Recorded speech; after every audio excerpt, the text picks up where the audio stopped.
नमस्कार,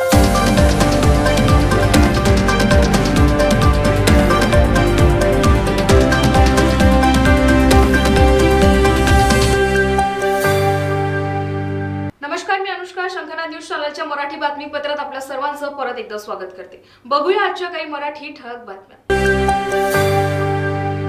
पावसामुळे निर्माण झालेल्या अनिश्चिततेवर मात करीत उत्तर नागपुरातील नागरिकांनी उत्साह दाखवून केंद्रीय रस्ते वाहतूक व महामार्ग मंत्री नितीन गडकरी यांच्या लोकसंवाद यात्रेचे दणदणीत स्वागत केले.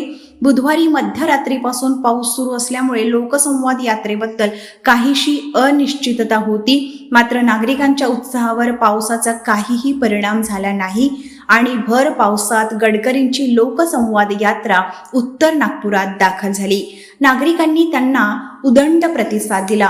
सकाळी 10च्या सुमारास टेकानाका येथील बाबा बुद्धाजी नगरमध्ये नामदार श्री गडकरी दाखल झाले. यावेळी माजी राज्यमंत्री सुलेखा कुंभारे, माजी आमदार डॉक्टर मिलिंद माने, आमदार प्रवीण दटके, माजी आमदार गिरीश व्यास, वीरेंद्र कुकरेजा आदींची उपस्थिती होती. गुरुद्वारा श्री तेग बहादूर साहेब येथे दर्शन घेऊन नितीनजींनी यात्रेला सुरुवात केली. त्यानंतर सिद्धार्थनगर, नई बस्ती या मार्गाने फारुख नगर व महेंद्रनगर येथे यात्रा पोहोचली. या ठिकाणी नितीन गडकरी यांनी मुस्लिम बांधवांना ईदच्या शुभेच्छा दिल्या.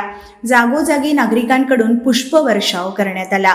यशोदीप कॉलनी, मोहम्मद रफी चौक, यादव नगर, जयभीम चौक, राणी दुर्गावती चौक, पंचशील नगर, वैशाली नगर, सिमेंट रोड, जय श्रीराम चौक, शाहू मोहल्ला, वनदेवी नगर, लाल झेंडा चौक, यशोधरा चौक, टिपू सुलतान चौक, संघर्ष नगर, रिंग रोड, एकता कॉलनी या मार्गाने ऑटोमोटिव्ह चौकाजवळ या यात्रेचा समारोप झाला.